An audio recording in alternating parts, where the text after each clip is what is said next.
Hey guys, my name is Kevin and welcome back to another album review where today I'm talking about album number 6 from the Chemical Brothers, We Are the Night. I don't really know how to introduce this album. This album is basically 2 out of 6 Spy's least favorite Chemical Brothers album. In his opinion, it's a big mixed bag. Now, in my opinion, it is not a mixed bag, and I enjoy this album a lot.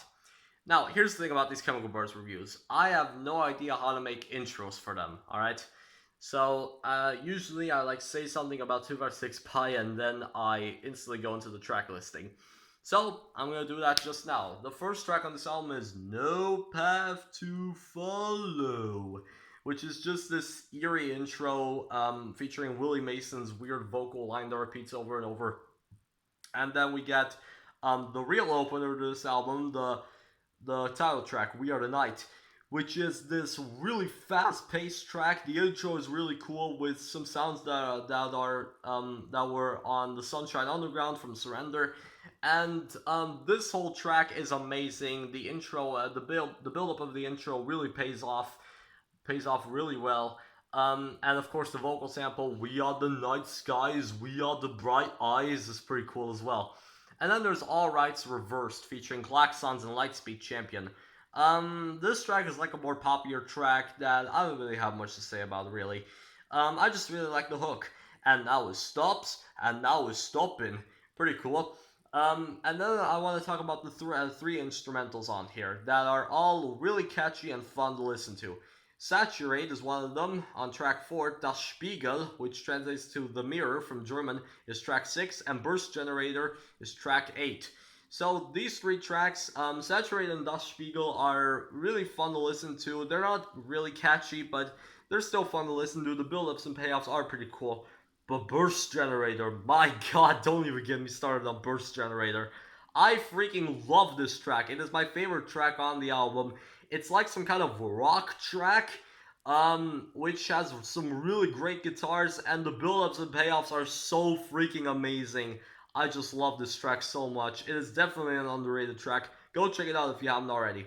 And then I also want and then I'm going to talk about Do It Again. Now this track, 256 by freaking hates this track. Mostly because he thinks that this is one of the most powerful earworms in history. Now, I have to agree, this is a really powerful earworm in my opinion, as well.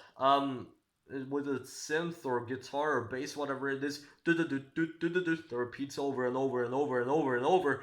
And the falsetto voice of Ali Love is maybe a bit repetitive and annoying, but it's alright, I guess.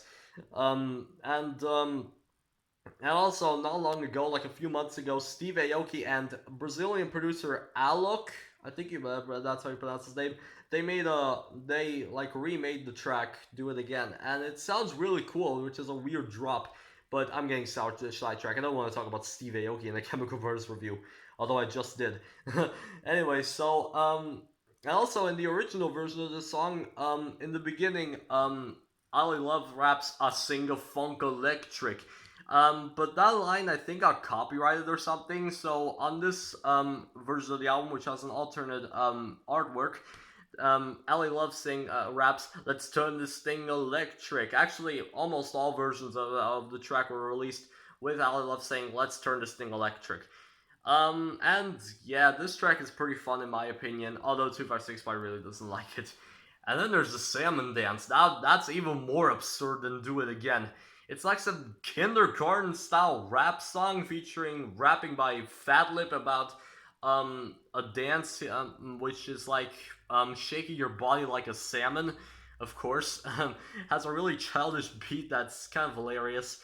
And of course, has the vocal, the voice of Sammy the Salmon, sharing random facts about salmon. Now, I enjoyed this track mostly because it is so hilarious and absurd. It's really cool. I mean, it's not. I don't know how to call this. It's just really hilarious and absurd. That's why I enjoy it so much. And then and then after Burst Generator, there's a Modern Midnight Conversation, which is another one of those instrumentals, which is really cool. It has some really nice and amazing cowbells and percussion.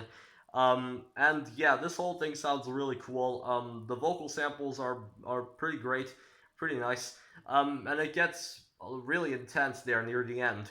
And then there's Battle Scars featuring Willie Mason again.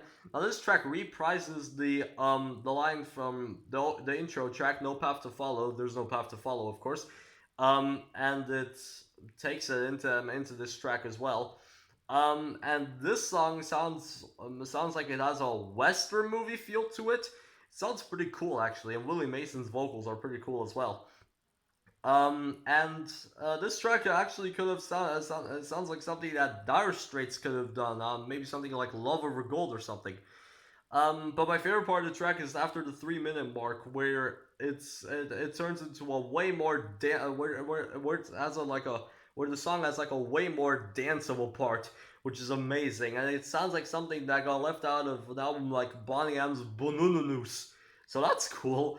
And then there's two more tracks. Harpoons is like a 2 minute little ambient track that doesn't really have much, no beat or no hook or anything, but it's cool, but like it's definitely my least favorite on here.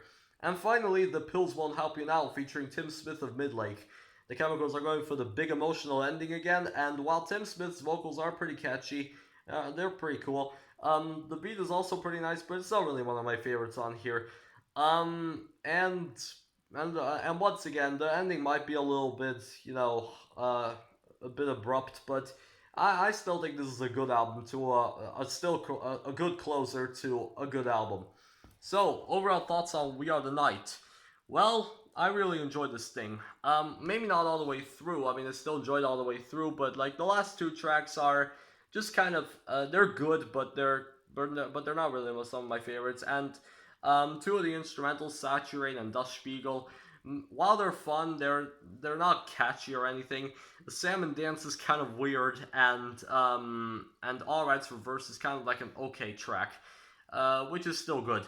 But there's some really good tracks on this thing, like the title track and Burst Generator and Do It Again, at least in my opinion. Also, A Modern Midnight Conversation and Battle Scars. So yeah, I guess I'm feeling an 8.5 out of 10. Favorite tracks: We Are the Night, Saturate, Do It Again, Das Spiegel, The Salmon Dance, Burst Generator, A Modern Midnight Conversation, and Battle Scars.